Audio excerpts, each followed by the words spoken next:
We just defeated Anar Javid, and now it's time to recover and have a chat. With me today, I have Gerardo, the Saint of Cypher. Greetings. And Brad, the Margrave of the Mistlands.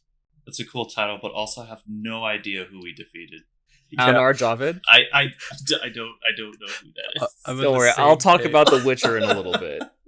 Okay. Remember, I only played a little bit of The Witcher. I have no experience with The Witcher. How about this? We just defeated Salamandra. Oh wait, I played as him in Soul Calibur. As Witcher? Yeah, as Witcher. As Geralt. The character Witcher in Soul Calibur. The Hexer himself. I thought witches were supposed to be ladies, but he No. He's a Witcher. Well. He's a Witcher. He's not a witch. He's in ancient times. They used to refer to them as the Witchmen, but they're Witchers. But in any event, I am Hunter, and I am also here, and we're going off the rails right away. Greetings, all the people that started following us because of our Zelda content. This week, we were going to talk about some of the games that we've been playing recently, because Tears of the Kingdom is not out yet. Actually, as of time of recording, it's not out. But by the time that this episode releases, it will be released. That's right. It is this Friday. That's pretty close. It's releasing this Friday. And to all the people, all the Zelda fans that started following us, goodbye. Farewell. And to the other half of the Zelda fans, thanks for sticking around. Hopefully, this might not be about Zelda, but hopefully, you'll enjoy this one. We've been growing pretty massively, and a lot of our subscribers came from our Zelda videos. In any event, I can start talking about The Witcher later. I know that you guys have a couple of games that you wanted to talk about too, that you guys have been playing. I feel like this year's been really good. A lot of really interesting games, but I know a lot of us have been playing some older games as well. Like Gerardo, I've seen that you've been on the the Switch Online apps. I've been going through their classic systems and playing a bunch of games on there that I haven't played before. So earlier today, actually, I just beat the gym challenge in Pokemon Stadium on the Switch. So I couldn't use actual Pokemon from Red, Blue, and Yellow. I had to use the rental Pokemon, and that was a bit of a drag, but I managed to get through. I think this is the first time I'm playing Pokemon Stadium.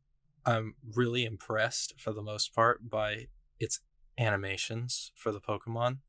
Their entrances, their fainting animations, and their attack animations are very they're well thought out and detailed for each Pokemon. This is an N64 game too. Yeah. So, yeah. Kudos to that, starting with Mario and whatever he did. I love Mario 64, but some of those animations are a little junky. Yeah, and it's retroactively making me a bit disappointed in modern Pokemon games for having some pretty basic animations. So yeah, I was able to do the gym challenge because it levels out all the Pokemon at level 50, all the opponent's Pokemon. And yours. What I wasn't able to do was the Colosseum tournaments, challenges, because with each match, the opponent's Pokemon raise in level. So after a certain point, it kind of felt like it was just becoming impossible, which is disappointing. And that was all through the rental Pokemon, right?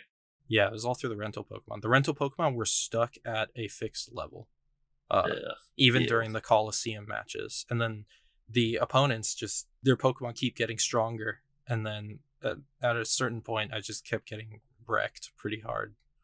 I played the mini games that are in the game. They're like Mario Party style mini games, and those were pretty fun. Although I just played them against CPUs, I need to play them against some real people. It sounds so depressing. That's my whole life. No. No, it's okay. Are they like four? It's okay. So it's Mario Party-esque. So I'm imagining it's 4 players, because I haven't. Yeah.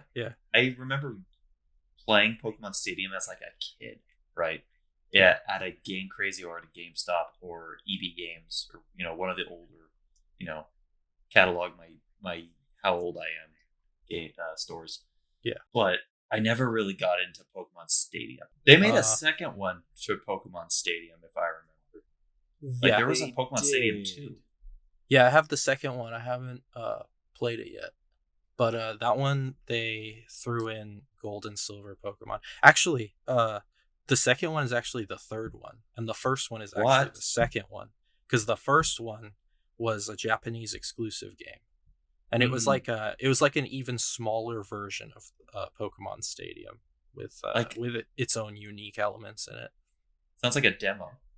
Yeah, kind of. It's kind of like comparing Animal Forest for the N64 to Animal Crossing for the GameCube. Uh-huh. They're the same. Well, no. Actually, no. That's different. Cut that out. That was just completely incorrect. Sorry. Don't cut that out. I want him to be wrong. Okay. Yeah. Okay. Animal Forest and Animal Crossing are actually the same game. Never mind. So the first one is called Pocket Monsters Stadium, and then Pokemon Stadium is the second one. I haven't seen that much of Pocket Monster Stadium. Who knows? Maybe it is like basically the same game, but they're considered different games officially. So yeah. No, I think that they are like basically completely different games. Because I think Japan had our version of Pokemon Stadium and Stadium 2 released as sequels to that game. So yeah, because there wasn't much of a story in any of the Stadium games. XD Gale of Darkness was basically the actual sequel to Pokemon Stadium, because that actually had a really compelling story and stuff. But the Stadium game, the first Pokemon Stadium basically had Pocket Monster Stadium basically had like no story. And they kind of tried to build on it in Pokemon Stadium. And then Stadium 2 kind of introduced like the different things like the castle and stuff like that, but still there wasn't a whole lot of story. But it wasn't until like Gale of Darkness where they took the same engine and stuff like that and kind of created a more interesting story with it. And incidentally, that was the time when the entire internet and a lot of different franchises started to go edgy, Oh yeah. And so that's kind Shadow of the Hedgehog. Shadow the Hedgehog, yeah, Mega Man, Jack 2. That's kind of the idea behind the story being like XD, like even the name like has some edge to it, and you're securing the Shadow Pokemon, and you're like a motorcycle driving guy, I've actually played that game. Yeah, it was actually pretty. I actually did play that game. I thought it was awesome. Outside of the fact it was like awesome. This really doesn't feel like a Pokemon game though. Like it has a battle mechanic, but like it doesn't really feel like Pokemon. No, it's not Super Pokemon, but it's awesome. I love the game. It was a good story.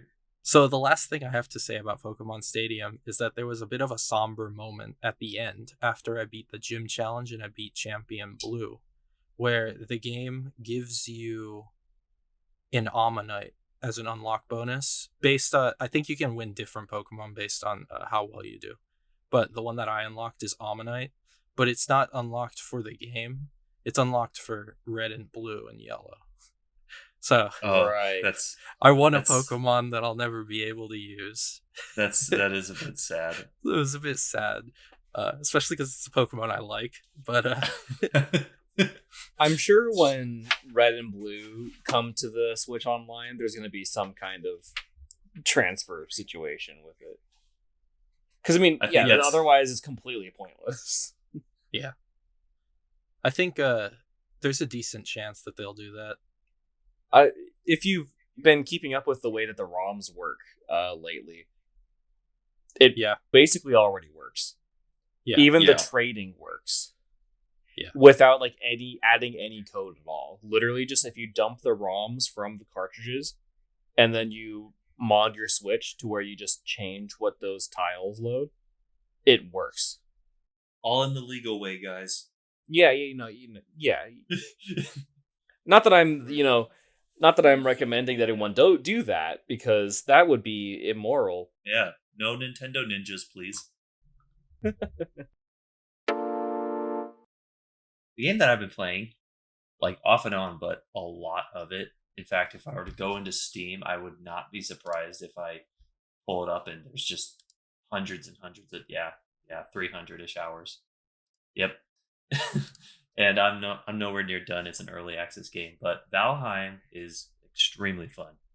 Imagine like Minecraft, but with Vikings, and the combat's a little bit better than Minecraft.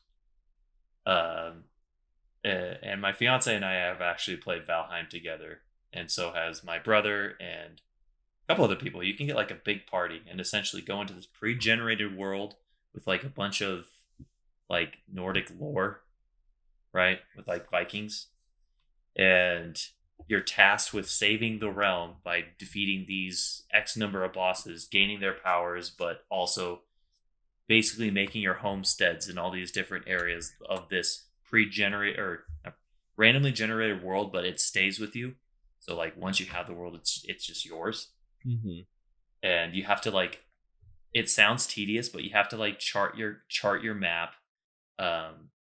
share the intel with your friends, create boats and stuff so you can sail the world, and it's a terrifying experience because there's like sea creatures and sea monsters, and if you're just not ready, you're gonna get destroyed. Okay. And just overall, I think it's actually a very fun experience playing with multiple people.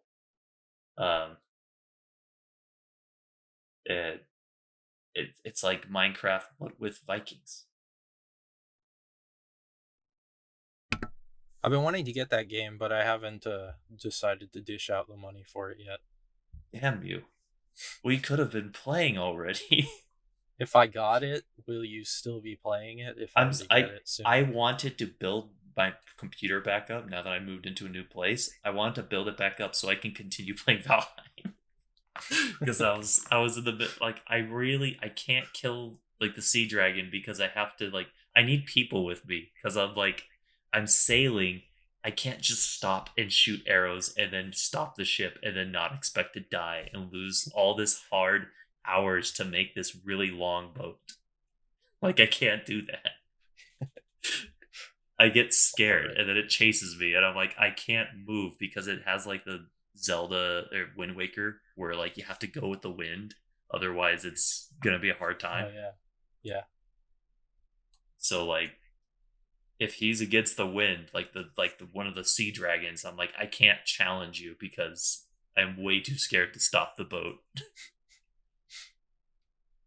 You see, I kind of refuse to play any game. I have a couple of rules when it comes to gaming because I have a lot of games to play anyways, but also just like I don't know, I feel weird about buying games that are incomplete because I feel like I would rather just wait anyways to get like the full experience.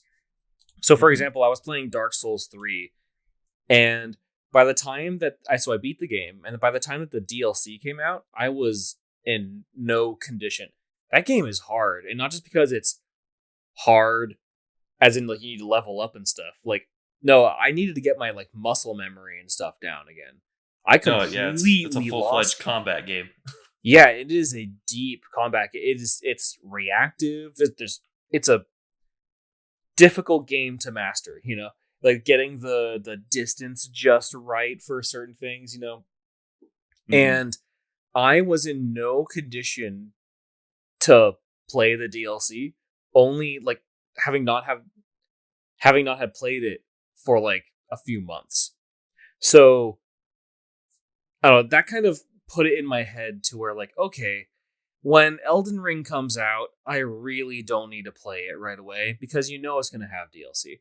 So what am I going to do? Like just kind of stumble through the game a second time or a third time or a fourth time, however many DLCs it ends up getting. But then aside from that, I just kind of feel like games should be complete when they come out. And I kind of understand, okay, patches and stuff need to exist, you know, and DLC is really cool. But for the most part, I usually wait until DLC comes out or a game exits early access because So, like, for example, I was following some of the Hades stuff when Hades was in early access. And some of the stuff that they were adding was, like, basically you needed to have a brand new save file. Like, you needed to restart the game in order to keep testing it. And what kind of early access, especially for a game like Hades, like, so you have to, like, just completely wipe your save file because they redid something. And so that would suck. Yeah, that would suck. That is poor design. And what if you beat the game, but then they add like 3 new gods that you can like interact with and get the boons from and stuff. And then all of a sudden, in order to have had experienced the full game, you need to replay it from start to finish again. Yeah. So like you're probably not going to do that. I wouldn't. And so I would have had a worse experience with Hades than any other game. Why would I play Valheim right now? If I know that they're going to be adding more bosses, if I know that they're going to be like changing some of the mechanics around, adding new customization options and stuff, well, I feel like I can either play through the game start to finish and beat all the bosses and build my epic fort or whatever. But then if I do that, then I'm missing out on all the content that's going to come later. And so I'll have had a worse experience than the people that just waited until the game was done. Waited until the game was released, wait until release. And so I kind of refuse to play Valheim for that reason. In a way, I like agree, but I also have a different stage in my life in terms of like, I probably used to either think like that, but like, I don't know, if I did that, then I wouldn't have played Smash until all the characters are released. Or I would like, it's like I'm having fun with the game as is. I guess I don't necessarily need the full experience with a game like Valheim. Like there are complete games like Atomic Heart that is actually I also wanted to talk to, but like I started playing Atomic Heart, I had fun, but I completely fell off after like 2 hours. I'm like, I didn't beat that game. And I'm like, it was fine, but I didn't want to play the rest of the game. I don't know. I had more fun with Valheim despite its problems of being an early access game. So versus Atomic Heart being a game. I agree that sometimes, like you mentioned Smash Bros, that there are some exceptions. Like I'm going to play Tears of the Kingdom when it comes out, and that's going to get DLC. Yeah. So there are exceptions, and I have kind of somewhat gotten over the notion of games need to be complete. And I understand the purpose of DLC and stuff. Like, I'd rather have more of the game to play, especially since that DLC would normally have never been made, probably, if the sales of the main game didn't help it along. Yeah, I think it's so more fair enough. I understand some of the concepts. But the addition retroactively of changed the experience of what you played might be different. Sure. But I think that probably would put a damper on someone's playthrough of a game. But unless they're just purely adding on to after the fact sort of thing. But what did actually damper my enjoyment of the game was the Smash Bros. DLC. Because, I downloaded all the DLC and I played with them for a little bit, but I never really played as Byleth. I never really played as a lot of the characters in the DLC, so I didn't get to know them as well as if I had gone through World of Light with them, for example. If I played through World of Light, or if I played through just us when we were in our Smash Bros. Ultimate phase of just playing Smash all the time, because that always happens shortly after a Smash game comes out, but it doesn't really always stick, right? Especially since a lot of the Smash, there's been some crazy stuff happening in the competitive Smash community lately that kind of made a lot of people stop playing it. But I think Ultimate's a little different. Like the Wii U version was different just because COVID didn't happen, so we weren't all relegated to just playing this, or at least that game online. And I really do feel like if COVID didn't happen and I was able to just play this in person with the way that it was meant to be played, Smash would have survived even despite what happened to it, with I don't know prominent people being a little different. I don't know if it would have, because you didn't you used to train all the time in Smash for Wii U, even though there was no one to play with. And I used to do that with Brawl, but we got older and had less time to play those games. And so I feel like even when we get together, we play other games, or we just sit and talk, or we do something else. I was talking about Smash as a community, not myself. I was talking about Smash as a community. The Smash as a community, sure, but then there was a lot of toxic things that happened in the community that caused people to stop playing it. I'm well aware. Yeah, I just think there would have been some. It would have been. I do think there would have been a different outcome. But damn it. But we're so far off of what we're trying to do. Yeah. No, I'm trying to bring it back around. We keep doing it. No, I'm trying to bring it back around right now, but we keep going off topic for talking about other things. So, I feel like I would have enjoyed Smash a lot more if the DLC just came out already, or if there was no DLC. And I would have enjoyed playing it continuously. Or have just while I was playing it, I would have kind of stopped and had the full experience of Smash Bros.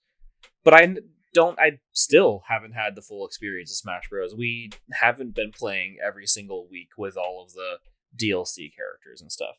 The DLC of Smash in particular has brought a downer to things.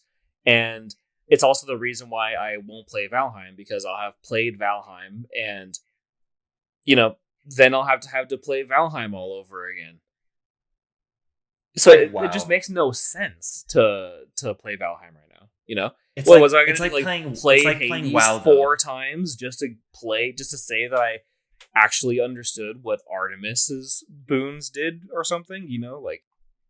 But it's like playing WoW. Like every time an expansion comes and revamps basically whatever you did before, making it not necessarily. Basically what you did doesn't matter anymore because there's a new expansion. But WoW does. I don't know. Add new story. It adds new areas. It adds new story. It adds new races that you can play as. It adds new classes. What's the difference between that and an early access doing that? Because it's not adding. It's not adding new story. Like Valheim is still Valheim, right? It's adding new story with new bosses. It wasn't like Hades didn't get DLC or anything. It just added new gods to get the boons from and more story elements to the gods. You still fight your way through Hades and then beat the game. But you would have to do that all over again once the next patch comes out. Or you'll have stopped playing Hades and then you wouldn't have experienced what Poseidon's deal was. You never met that character throughout the game because you didn't play the game with Poseidon in it. I guess it depends on how good you are at being okay with the experience you got. Yeah, I've been having a similarly relevant line of thinking about games recently, where I've been becoming more comfortable with playing the not the best version of a game, with the idea that this is the version I'm playing. I'll just experience what this version has to offer. And then maybe a couple years down the road, I'll be like, I kind of want to play that game again. And then I'll try a different version of the game that might be better. Or maybe it'll be a worse version of the game. Just to make the experience slightly different, but I'm still experiencing the game that I wanted to experience. But again. That's usually a downgraded version of the game. It's not cut content. Brad, what if you played through Breath of the Wild, but without the champion abilities? Would I play through Last of Us knowing there's going to be a remaster 3 years later? I mean, yeah, but that's a remaster. That's not cut content. It is. Well, I mean, remaster in itself could be extra content in terms of what you're seeing, in terms of what they introduce. Go ahead. I was saying, I think what I'm saying could apply to probably any kind of game. Because I'm thinking imagine you play Minecraft, but you played it in 2017 like I did, and I don't play it consistently, so I experienced the 2017 version of Minecraft, but not a bunch of the stuff that they added after that. And then maybe I'll play through Minecraft again with all of the stuff that they have added in the past 5 years and see how different my experience is now. That is Valheim though. Because I don't play Valheim consistently, by the way. I play it for a strong month, and then I drop it for 4 months. So then I play it again, and then there's like new shit, and I'm like, oh, or new stuff. Sorry, edit, new stuff, and like I enjoy the new stuff that comes in, and it just and that it's also the kind of game too, because it's more like Minecraft, where it's an addition game, like you're adding on to what you had before, and you just keep stockpiling, Yeah. and you're making new things as you learn new ways of creating.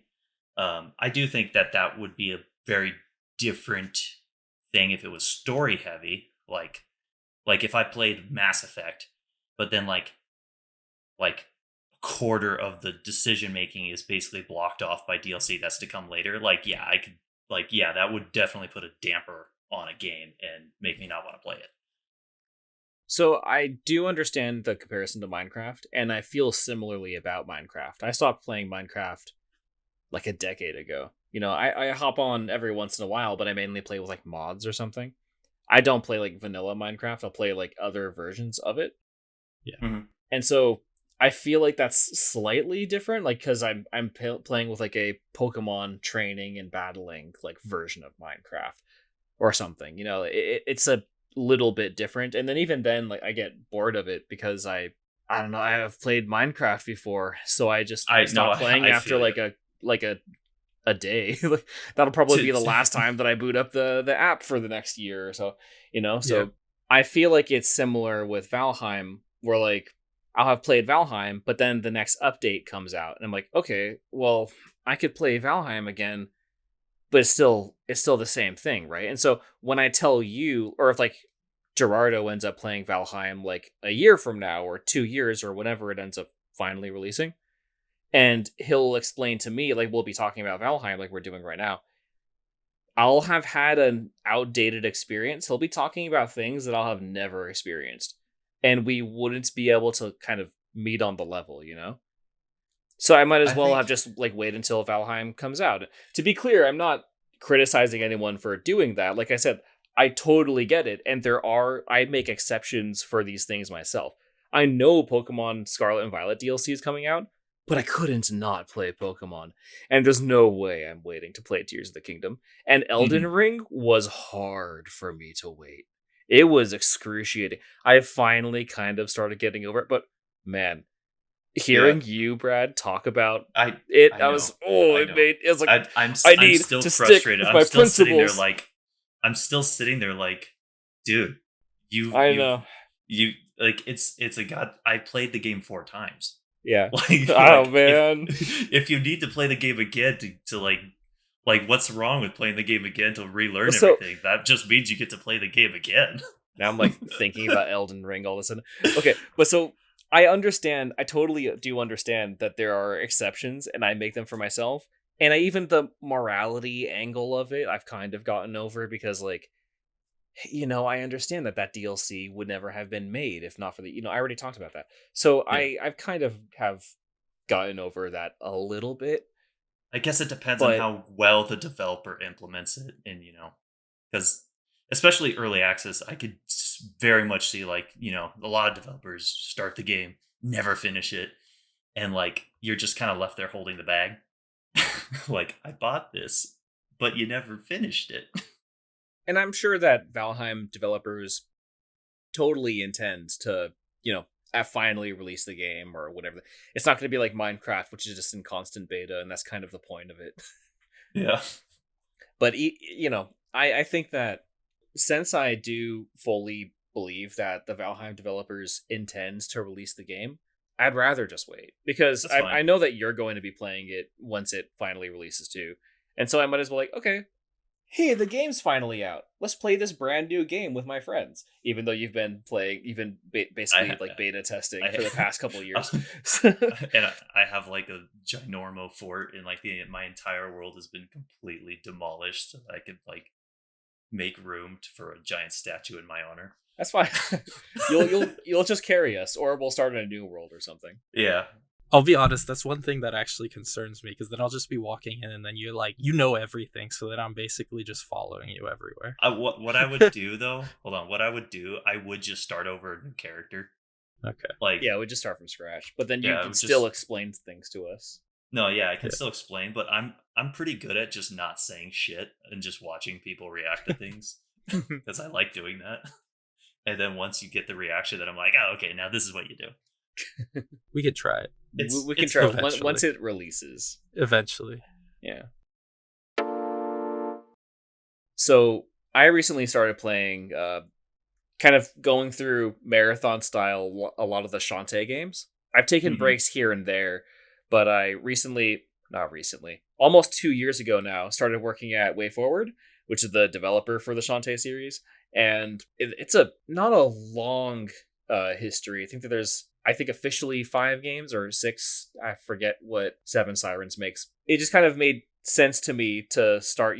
I'm working at the company where that's their main thing that they're known for is the Shantae games. So I'm going to start playing some of the Shantae games and see kind of what they're all about, because when people come knocking at the office door, they're probably just Shantae fans, to shoo Yeah. away. So Yeah.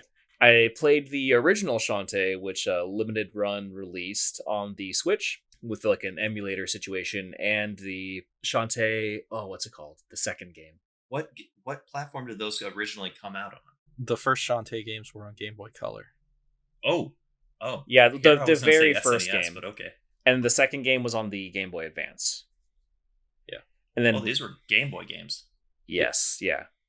Now it Okay, has I a didn't pretty know that. long history. And then I played Pirate's Curse, the third game of the series, quite a while ago. I played it before I even knew what WayForward was, honestly. I think it came in like a Humble Bundle or something, a download code for the 3DS.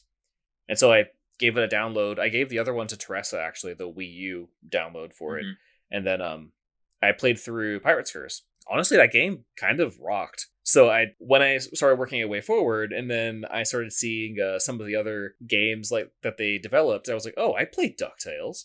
I didn't know that WayForward did DuckTales, and like all of these other games. And so I kind of started collecting a lot of the stuff that WayForward did, because I kind of had some interactions with them in when I was doing like in college. I did like this club where we Mhm. would often interact with WayForward a lot, and so I naturally kind of started collecting a lot of the things that Limited Run would put out of theirs and stuff. And then so I already had the games, so I just started playing Shantae, the second Shantae game. I skipped Pirate's Curse because like I already played it, and now I am on Half Genie Hero, which was like this crowdsourced kind of game. There was a bunch of different stories, like campaigns that they made for that game, and I actually just beat the final one, which was interesting actually. So the first Shantae, the main game, you're playing through basically the main kind of like your standard fare Shantae story, where you're this half genie hero.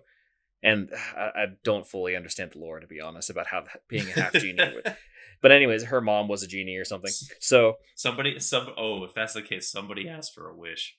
I need maybe. Look, I don't know a whole lot. I need to talk to That sounds Bozon pretty about. That sounds pretty canon. Yeah, I don't. Come on. I can't. You I don't know if I knowing can way comment on forward. that. Yeah, Knowing that- WayForward, that's canon. That sounds pretty canon. That sounds pretty canon. I'm not sure if I even can comment on that, like legally, so I'm gonna stay away from that. And so anyways, so you play through as Shantae from beginning, middle, and end, and you're basically stopping the main villain of the story, Risky Boots, it was like a pirate person, from turning the world evil. That's kind of the story of most of the Shantae games, except Pirate's Curse. Pirate's Curse was really unique and interesting. Then the second story that you play through, the second campaign that you play through, is you're playing as Risky. You're playing as the pirate, the villain, kind of collecting the different things, growing your character kind of RPG style. It's kind of really interesting, actually. And then the third playthrough, you're playing as Shantae's friends that you meet throughout the Shantae games. There's like this zombie girl. There's Bolo, who is the best character in the game. Bolo is best girl. Don't at me. So you play as like Bolo and stuff, and you're kind of switching between them, which is really interesting. I just finished that mode today, so that was kind of cool. I was able to beat that just before Tears of the Kingdom, actually, which was my goal, to kind of get through that game really quickly, And then I only have one more now, Seven Sirens. I also recently played GoldenEye for the first time ever. Oh, really? For the first time? Yeah, I've been going through Wow. like the whole James Bond franchise, and I just got through GoldenEye. So Oh, I'm still going from the beginning. I'm still in the '90s movies. But anyways, about the game, it was an interesting experience. The controls were definitely controls. don't blame the N64 controller I too know, much, okay? especially on the Switch, but that's okay because Oh, I can work with that. Even if it was terrible, but I really wish I had the N64 controller for the Switch so that I could have played it with that. But that wasn't available Dude, to me. when you come to my house, we'll just play it on the hardware. I have Yeah, GoldenEye. yeah, that sounds good. We'll play the multiplayer. Yeah, that sounds good. I've been wanting to do that with some people. Once again, going back to that depression. Yeah, because my brother doesn't play video games with me anymore. Aww. Once He- again with the depression hitting all the heartstrings. That's so sad. I tried to play Mario Odyssey with him, and he said no. Oh. He was like, "No, I want to be Cappy too." That's what he said. So, mostly ignoring the controls, I thought it was really cool that you could make the game widescreen. That was something Yeah. that I wasn't expecting, even though it makes all of the UI wider, like off scale. Yeah. So all the circles look ovular, which is just weird. Mm. But that's okay. That's just a super minor thing. Now, generally when I play an older game, especially for the first time, I try to think about like the era that it came out in, the other kinds of games that were out that were like similar in genre at the time, mainly for the same system. So I'm mostly comparing this to Doom and Doom 2 and Quake. And I'll be honest, I think I prefer Doom and Quake gameplay wise. I just think that those are some very just dumb fun games. And I can play Doom like forever. I was gonna say that wasn't that those games on PC or was it also on the N64? Yeah, those were on PC. There was an N64 exclusive Doom game, Doom Yeah. 64. That game is pretty fun, and it's its own game. It's not just a port. Quake, there was a port for the N64, but I've never played that version. I've only played the PC version. But I have more experience with Doom, so I'm only lightly comparing it to Quake. But that being said, I'm not saying that GoldenEye is a bad game. I think they focus on different things. So while I think Doom and Quake are very just fun gameplay wise, just to like lose yourself in, GoldenEye provides like a more realistic experience with its like 3D models and character animations And scenarios, because like it's mission structured. Each map that you go on, like sometimes you gotta do really specific stuff to complete the missions. That's true, and you can play through it on harder difficulties where you get more objectives that you have to complete. They remade that game on the Wii. Yeah, They did. I They haven't did. tried that. Wait. version. Yeah, Yeah. they did. Yeah, there's a remade remake it. for the Wii, and then there was an unreleased remake for the Xbox, either the original Xbox or the 360. I think it was the 360. original Xbox, actually. That Yeah. oh yeah, that was never released And- because of licensing issues. Yeah, because Right. Rare made this. Yeah. This So this it game it is weird that it this- came out on the Wii. Yeah, this game is a licensing nightmare. So Rare made the game. Now now Rare is owned by Microsoft. It's on But the Xbox license Live to GoldenEye is owned by MGM, I believe. And the publishing rights to GoldenEye is owned by Nintendo. So now. I don't think that the publishing rights is owned by Nintendo. I believe because- they are. They just released it on Game Pass. I believe that Nintendo that was just let part them? of their. I believe that was part of their deal because that was released at like the same time on the Switch and on the Xbox version. And I'm just Do you mean the Wii, or when you say Xbox, you mean the recent Xbox, or no the recent one, the version The- like The Xbox, like when this game release. came to Switch Online last year, like last November-ish. Was it? I think so. it is on Switch, isn't it? Yeah. That's where That's- I played that- it. I played it That's on the right. That's right. Just to be clear, I looked it up. Nintendo did publish the game, obviously, because Yeah. I think that was a really, really big part of it. Yeah. But they don't own publishing rights to it. They never have. when Microsoft bought Rare, everything is now like 100% owned by Microsoft. Obviously, Nintendo still published that game for the N64, but that's just publishing. That's different. Like that, they also published Octopath Traveler, but then obviously that's still released on PC and stuff. You know that just because someone Nintendo publishes something, that doesn't mean that they own all the publishing rights to it. That just means like they funded it at the first release in the first place. Publisher needs to offer a lot of money to give them exclusive rights to something. Okay. And I don't think that it doesn't seem like that ever happened. They never had publishing rights to it. Okay. Well, in So that Xbox case, just does a weird thing where they don't let GoldenEye be on certain platforms. Then. Yeah. Well, So it made it's like sense to release it on the Steam. N64 app because Yeah, that's kind of a history of the console. You know, it's a pretty important part of it. it was like the shooter that defined the home console experience. Yeah, and it Like, kind of led the Doom- way. Yeah, it led the way for the home console experience. I obviously understand like Doom is more like as a general shooter, but when it comes to like home consoles, that was definitely the gateway shooter. Yeah, exactly. Like we wouldn't have Halo, at least not in the same way as we do now, if it weren't for GoldenEye. Halo would actually be like a top-down RTS type thing, which was what That's it how was it started. originally. Actually, was the original plan for it back when it was supposed to release on the Mac. But that's a whole different story. Because Nintendo was like helping to fund GoldenEye in the first place, and GoldenEye ended up being such a massive hit, I think that it changed the course for Halo and for a bunch of other games as well. That like everything needed to be a first-person shooter all of a sudden, especially if it had like anything to do with military stuff. Turok. I don't know if it's the same Oh, story, yeah. but actually probably. I wouldn't be surprised because I know did Perfect Dark come out after GoldenEye? Yes. Right? Was I think so. I think so. Perfect Dark came out in 2000. Oh my wow, that's late. That's right with Conker's Bad Fur Day.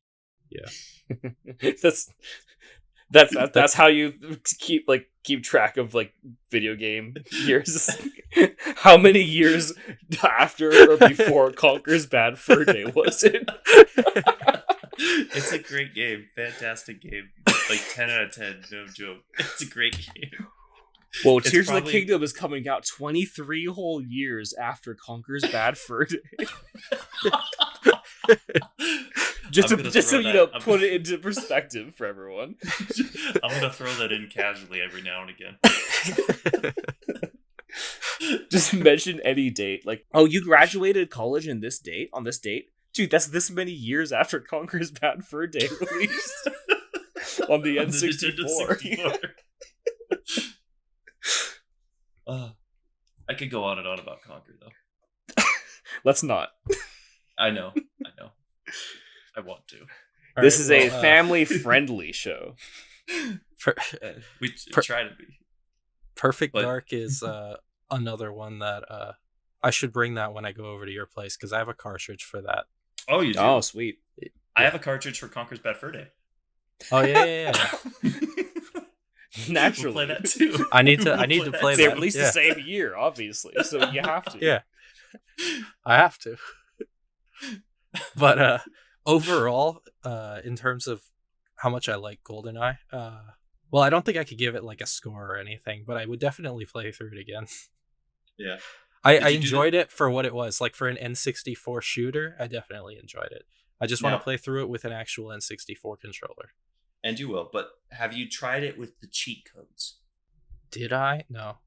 You did. What do they unlock? That- Like That big head is a- mode and That stuff? is a very different experience. Yeah. okay. It's Oh, that they unlock. GoldenEye opens up a whole new world with its cheat codes. It's All great. right, I'll look into that. I mean, when you come over, I have the Yeah. cheat codes. All right, Awesome.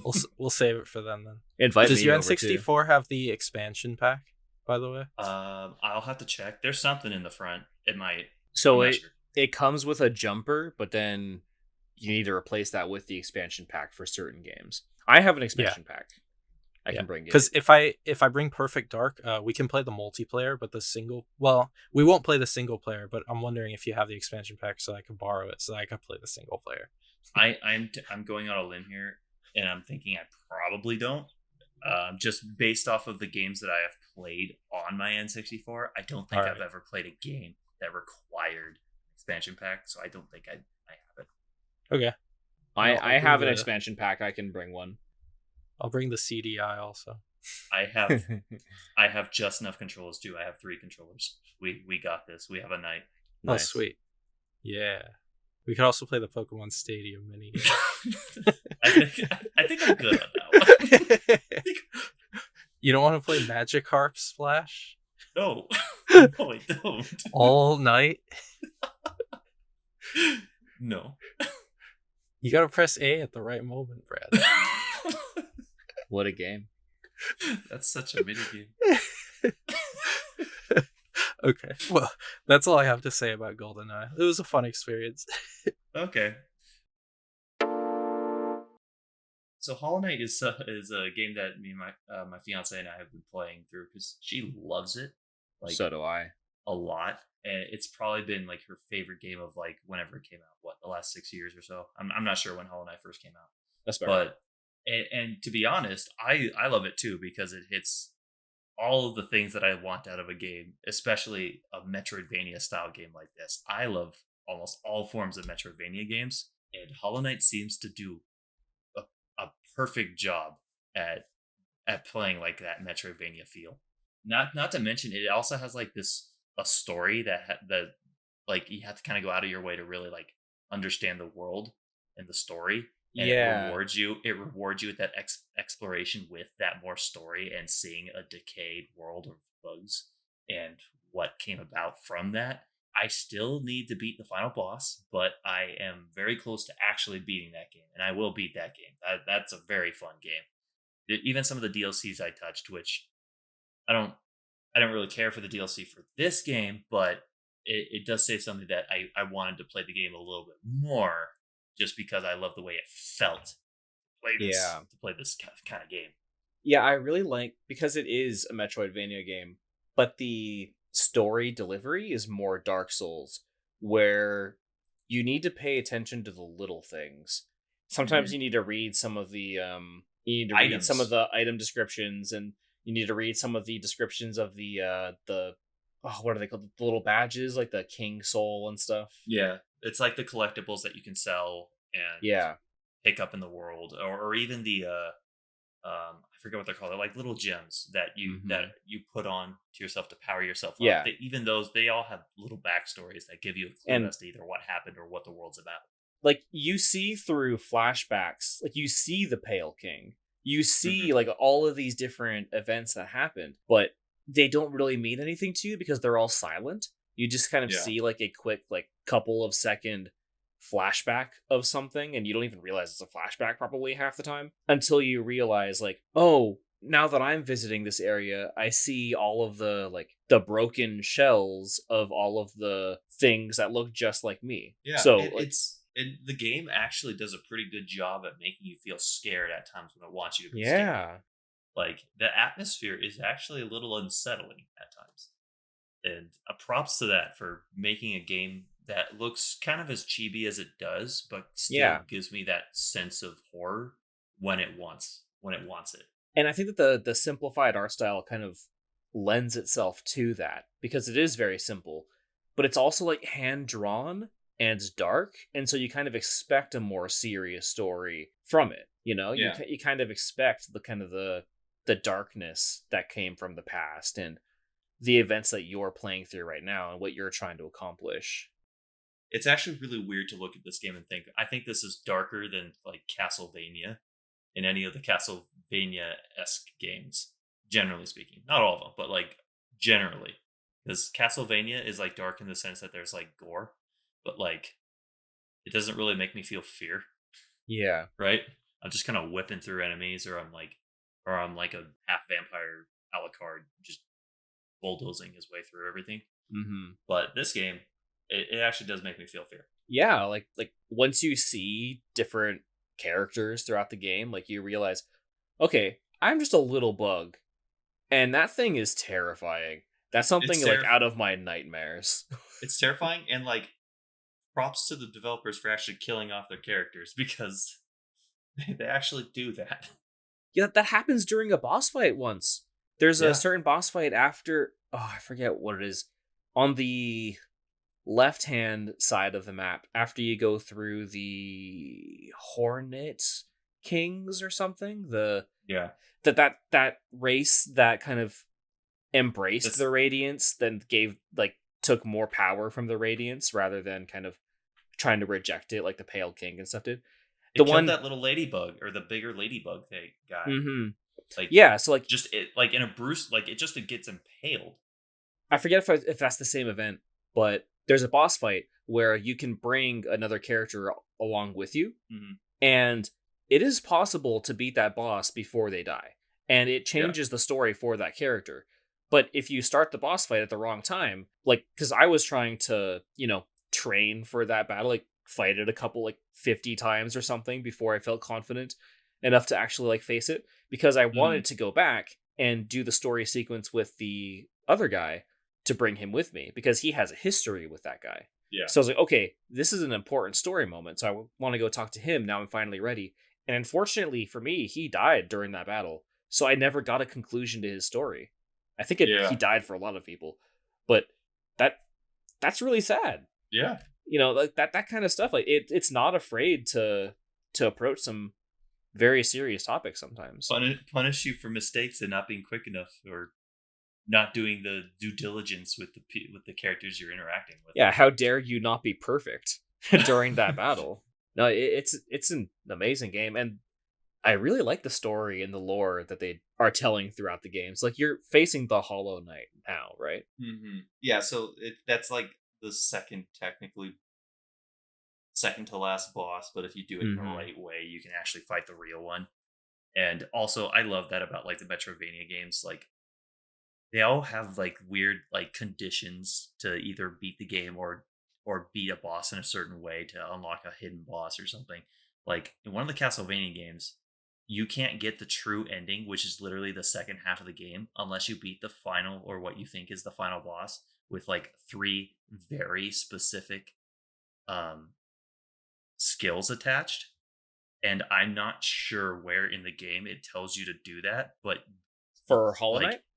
No, this is for like a Castlevania game, but I'm equating it to Hollow Knight because like there's a lot of conditions to beat these bosses. Yeah. In different ways or at different times. And a lot of Metroidvania games like doing that. It is very similar to Dark Souls too. Dark Souls, like as a series, is unforgiving if you try to take the easy way out or don't properly explore. How much do you know about the story behind like Hollow Knight's history, like the Hollow Knight himself, his history or their history, and how it relates to the Pale King? I mean, I think my fiance knows a lot more than I do, because when it comes to like as much as I like the background storytelling, it's not necessarily why I enjoy the game the most. I enjoy the game the most because I like fighting the hard bosses and like moving around and like doing cool stuff and feeling like I'm improving at the game. So I personally don't know too much, even if I've ran into the story, because I just don't remember.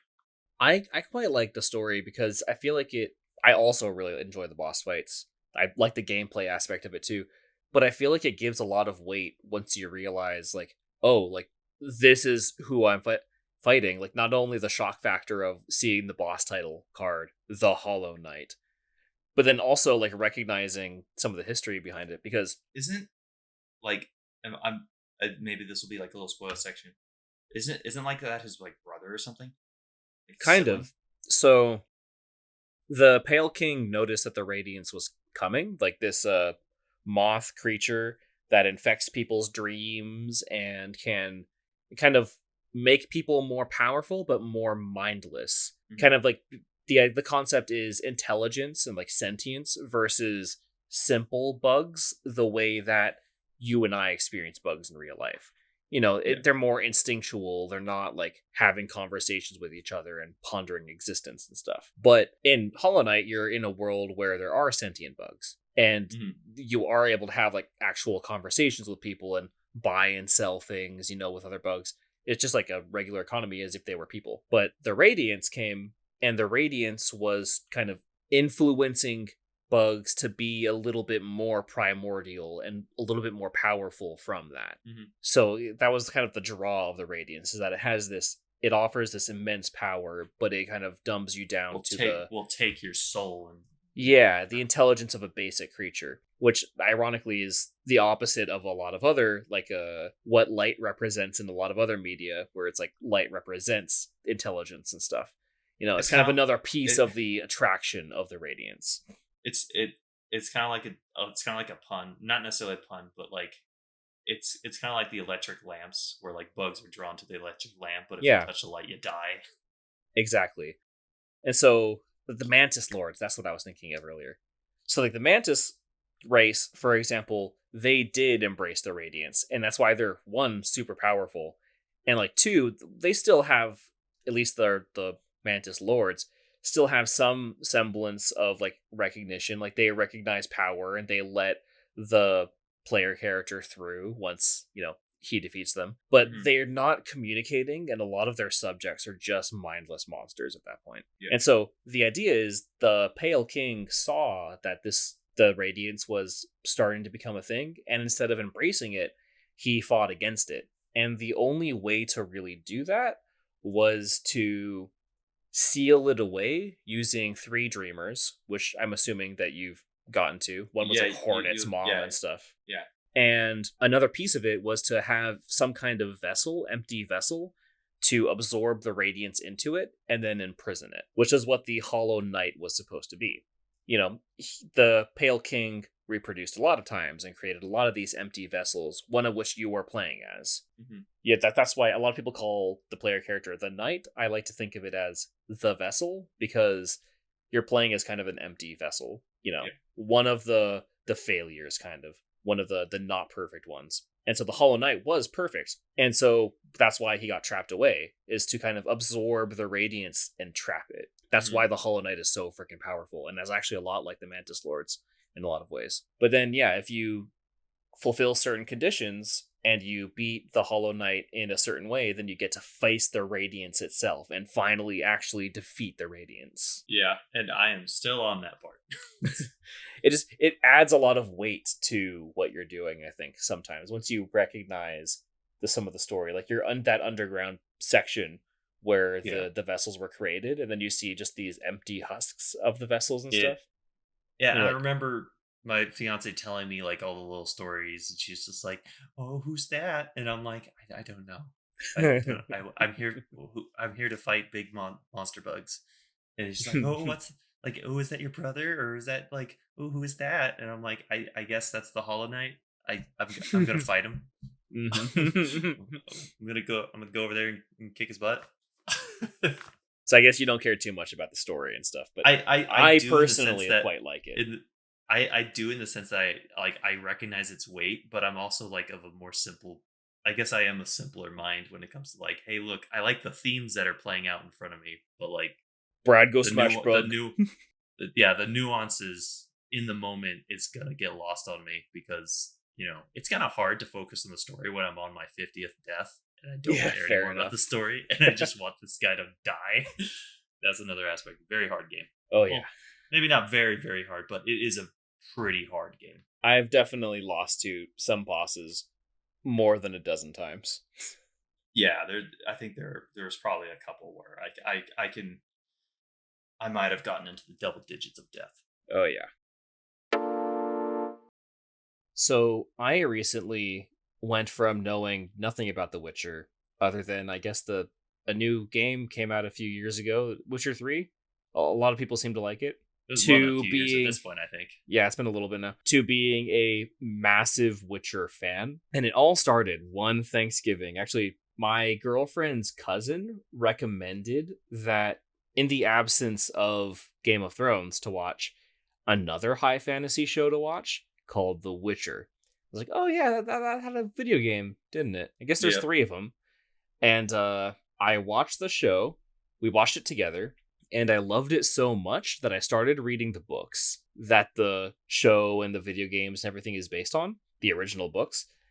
And I'm currently halfway through the second anthology of stories. I'm deep into The Witcher right now, in particular.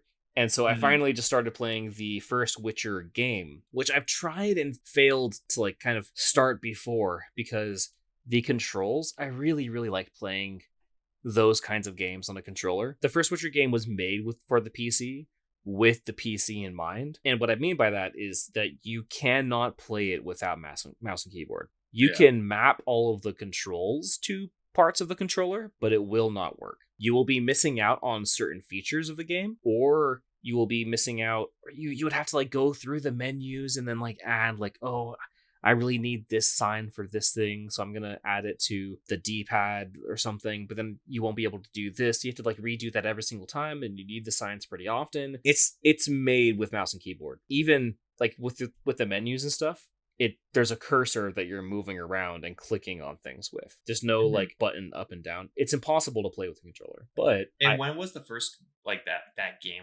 When did that come out? So it released in 2007, and it definitely shows its age. It honestly feels like it was released way before then, with how archaic some of the controls are, and the fact that it literally does not support controllers.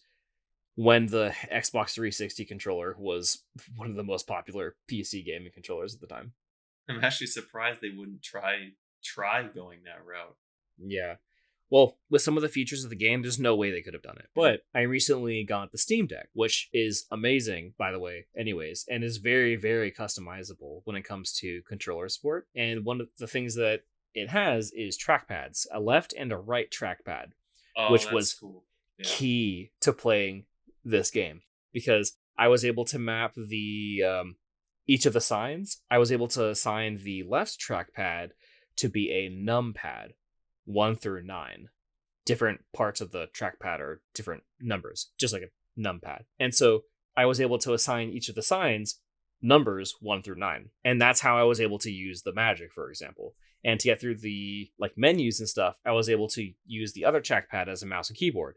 And then I kind of mapped the control stick as mouse controls. So that I didn't have very complicated. It was a little complicated. I didn't have as fine control, and there were some things where it was like press F, and I was like, okay, well, I know that F is mapped to this thing, so I'll just press this instead. Or like you have to use Shift to do this. I'm like, oh, what did I bind Shift to again? There's a little bit of that, but I got used to the controls pretty quickly. But that was kind of interesting because that was my first like full gaming experience with the Steam Deck.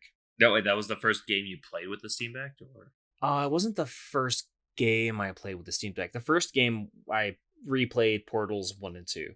Just kind of start. Yeah, if I was going to play anything, it was gonna be a Valve game. So yeah. And then there was a different Aperture game that they released. It's kind of like the tech demo for the Steam Deck. I played that one too. It's Aperture Hand Labs, I think. So I played through a few games before, but that was my first like full, I guess, because in a way Portal almost feels like two massive tech demos, like a massive like third person game on the Steam Deck. Yeah. And I'm not afraid of using mouse and keyboard. I like mouse and keyboard for certain games, but for over the shoulder third person games, I tend to prefer controller. And I actually ended up playing it on the Steam controller after a while because I got the dock. And so I docked the Steam Deck, and then I was just kind of playing it on the Steam controller. And a lot of people hate it on the Steam controller. I think it's pretty sweet. My brother likes it. He played like this claw game with it where you pretend to be Spider-Man, but in like a poly world sort of thing. It looked really fun.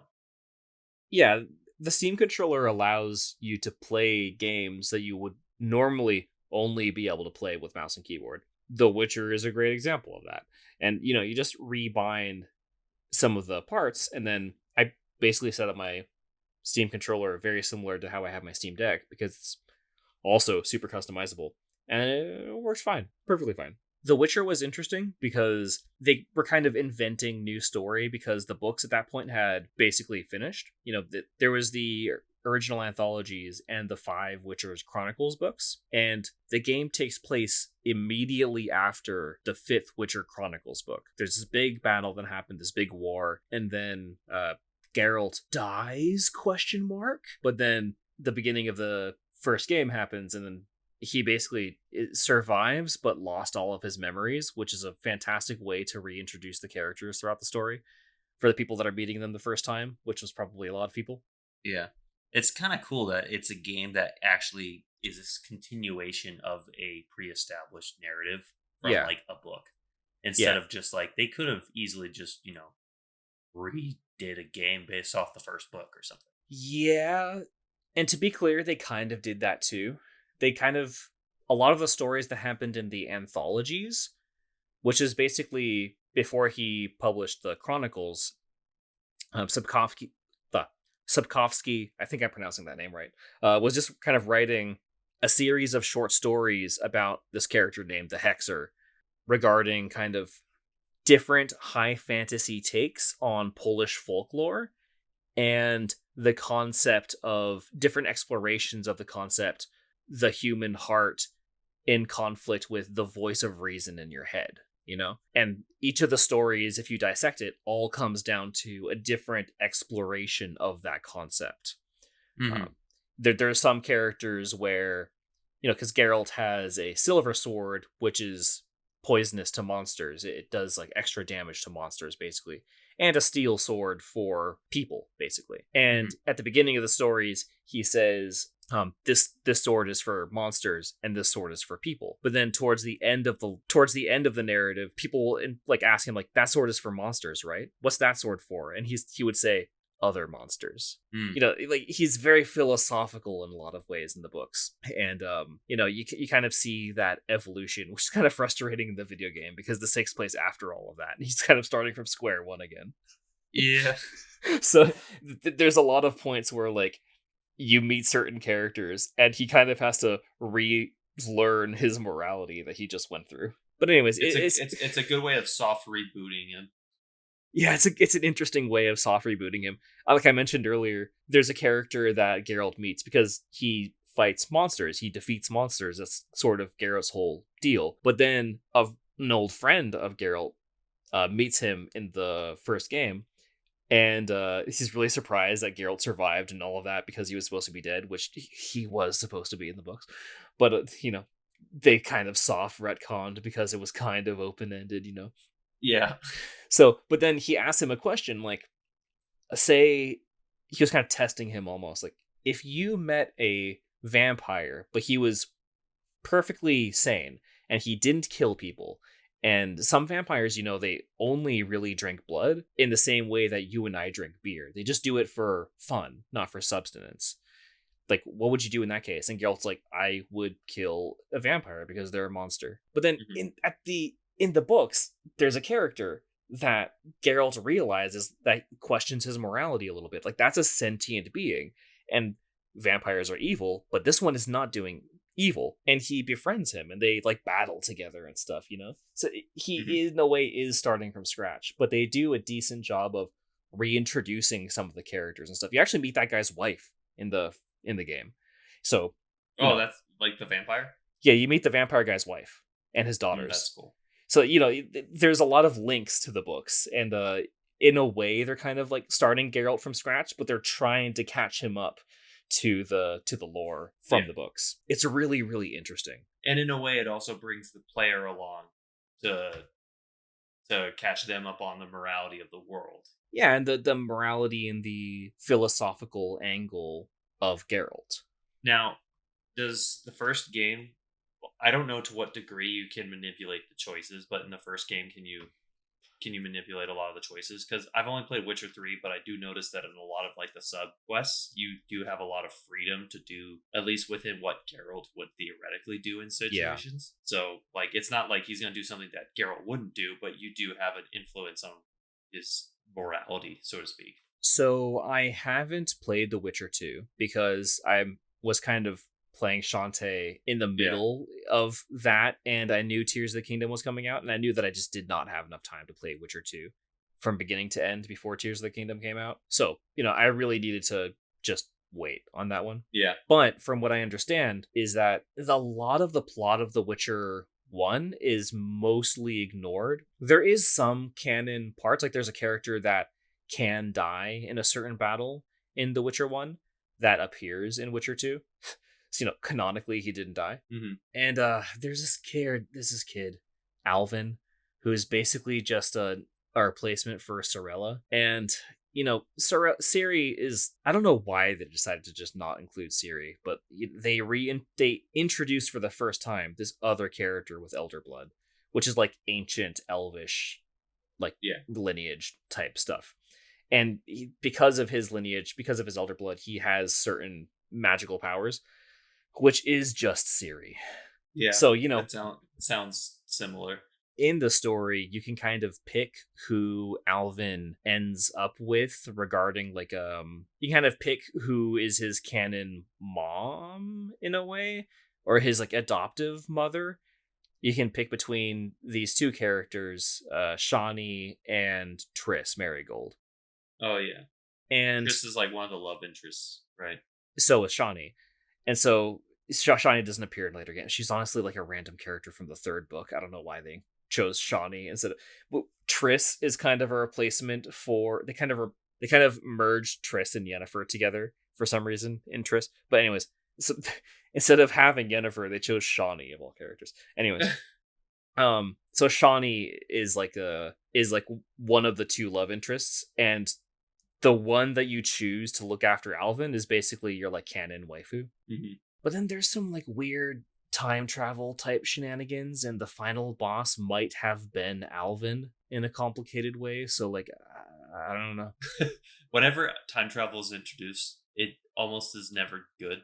Almost. They handled it okay. If they did what I think that they did, but I don't know. They kind of leave it open ended, but I'm pretty sure they were heavily hinting towards that was the case. But in any event, so basically you choose which character Alvin ends up with, and that character is your waifu for laifu, kind of. Mm-hmm. I chose for him to go with Triss, and from what I understand, he's not in the second game.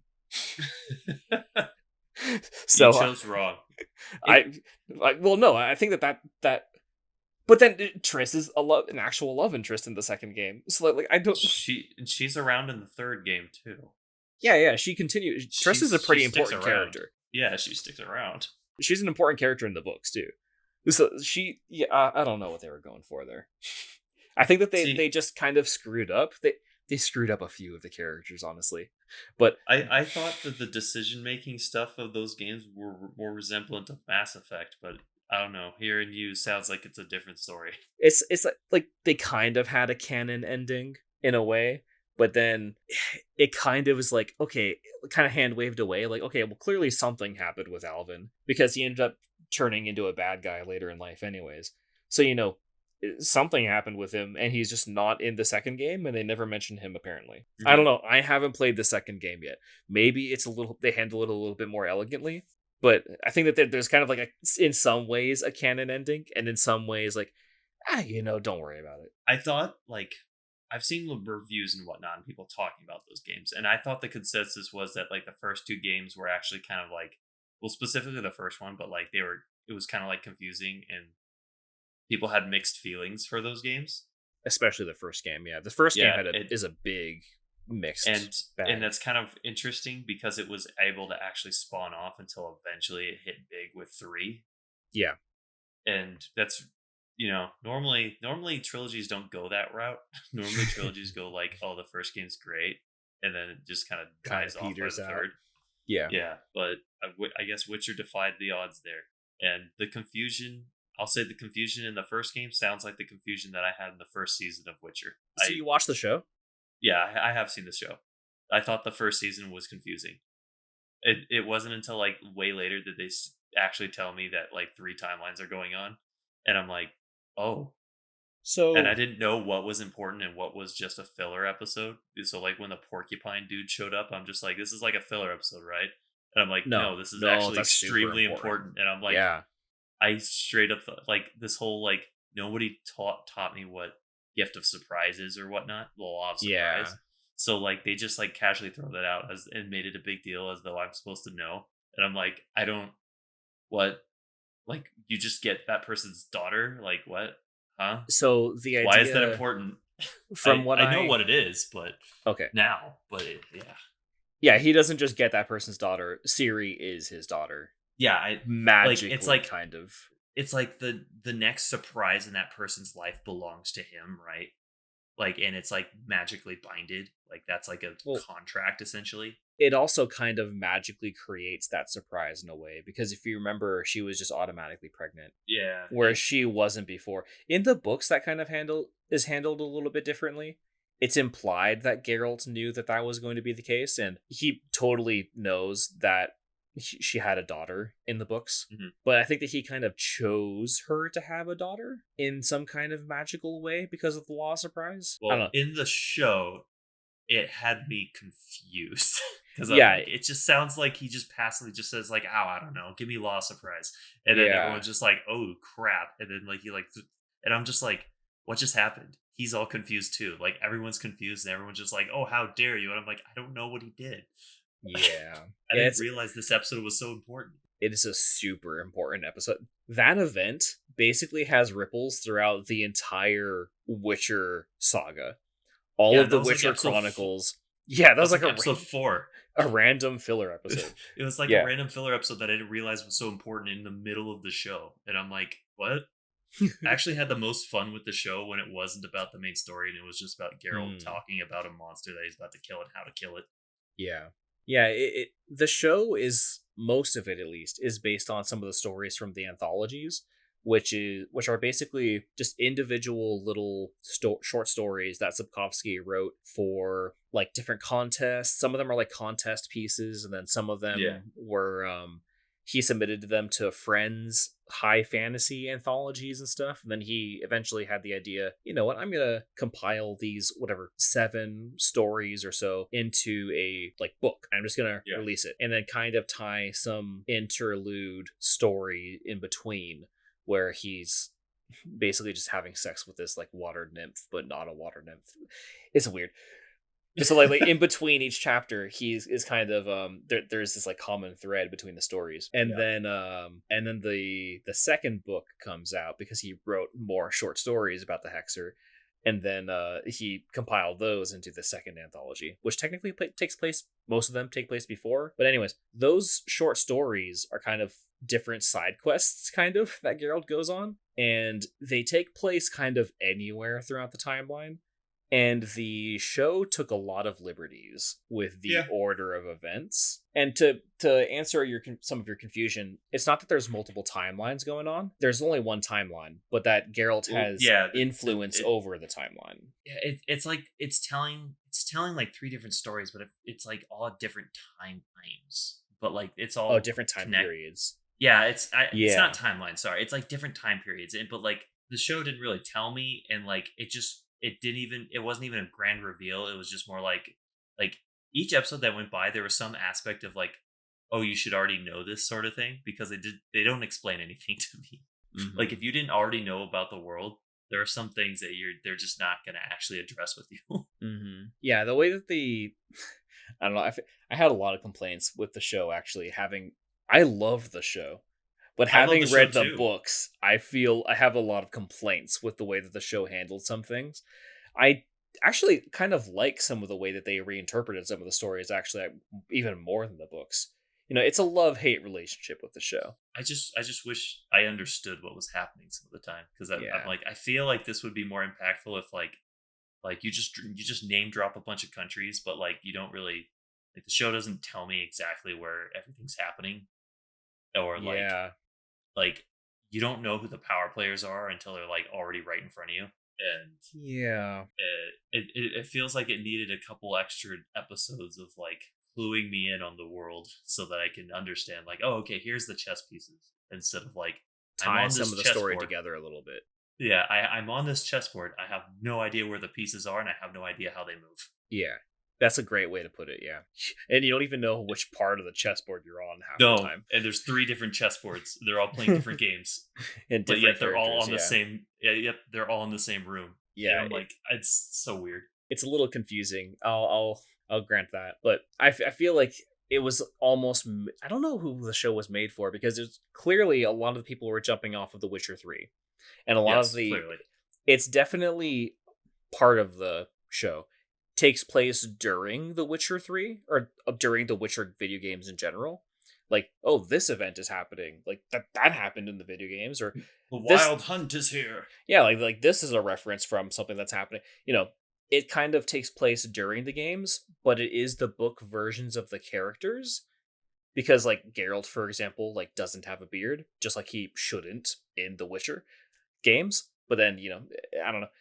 there's certain things that, like, it's clearly like the book version of the world, and there's a lot of stories that happened in the books that are being retold in the show. But then again, there's a lot of stories in the books that are retold during the first game, so I don't know. But I think it's kind of confusing the way that the story in world is handled, because it's almost for the book fans. Yeah, that's what I mean. Like, I feel like I'm going into this show and it expects me to know stuff, even though I don't. Like, Yeah. it just expects me to know things, and I'm like, dude, I don't know what's going on. I need some help. Clue me in. Yeah, it's really interesting. It's like I'm part. It's like it's a fan club, and I'm just not invited. I'm not part of it.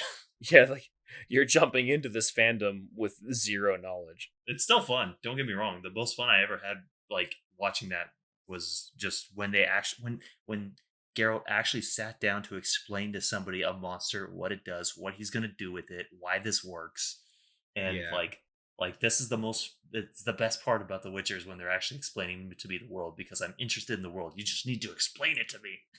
There are some things where if you played the games, then maybe you would gain a little bit more from the show. So, like, There were some things that I picked up on because I played the game, but Mhm. like, but I also knew, like, if I hadn't played the game, there was no way I was gonna know this. Yeah, definitely.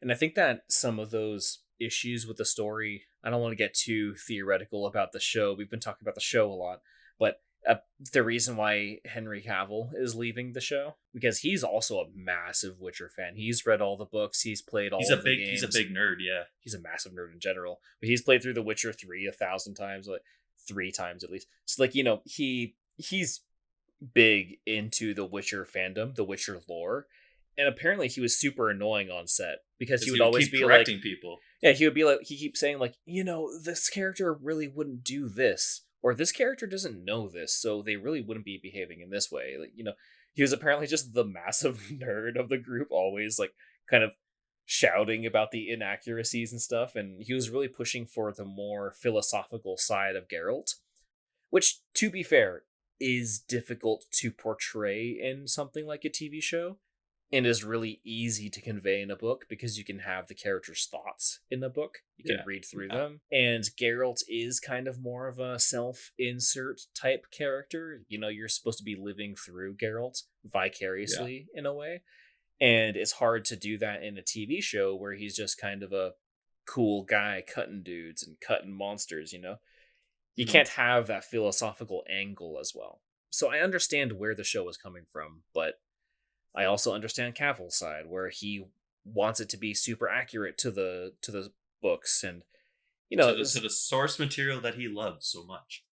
yeah, and you know what? To be fair, I like some of the stories that the TV show told more, like the whole sequence where he visits that one guy's house who's like a monster. Yeah. That was so much better than what happened in the books. that was so cool the way that they did that in the show. The books was not like that. It was pretty boring. It was cool and fascinating. The guy was like touching like a silver plates and stuff, and that's how Geralt knew that he was a human. And there are some parts to it that were kind of interesting, but man, the show was so cool. The show version of that one, Ciri was there, and Ciri's she was not there in the book, and Ciri's relationship with the vampire girl was really interesting, and I don't know.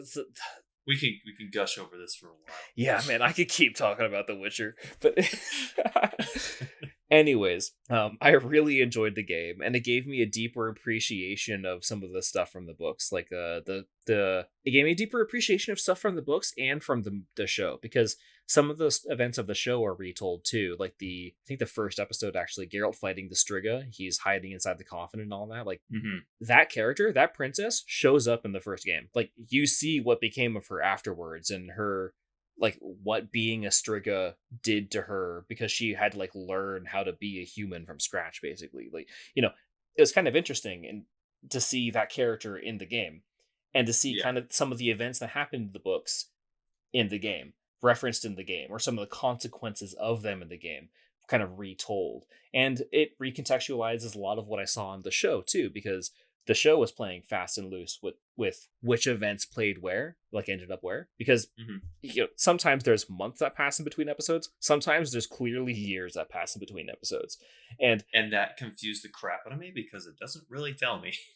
yeah, you exactly. just have to Yeah, you have to just know to pick up the clues and not just think like, oh, it's right after the last episode. How am I supposed to know this happened 2 years ago? You didn't even tell me that. Yeah, and the game, I really enjoyed how it recontextualized some of the stories that I saw from the show as well, that they were kind of inventing. So yeah, I greatly enjoyed the game. It was a little difficult to get into at first, and they kind of butchered some of the characters. Dondillion / Yasker, they destroyed that character, man. But I still quite enjoyed the game. It was a really unique take on the Witcher lore that I've just now started getting into, and I can't wait to play the rest of the games, The Witcher 2 and especially The Witcher 3. And I'm starting to get into the Witcher Chronicles books now, which is a whole other thing. There's a lot to this world, and I'm a growing fan. That's a very good series to get into. Oh man, is it?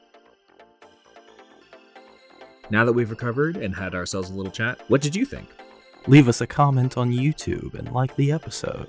That really helps us out. We're also on Twitter and Instagram at the Low HP Podcast if you want to reach out there. And subscribe if you want to catch more of us on YouTube. We're also on Apple Podcasts and Spotify. Links in the show notes as always.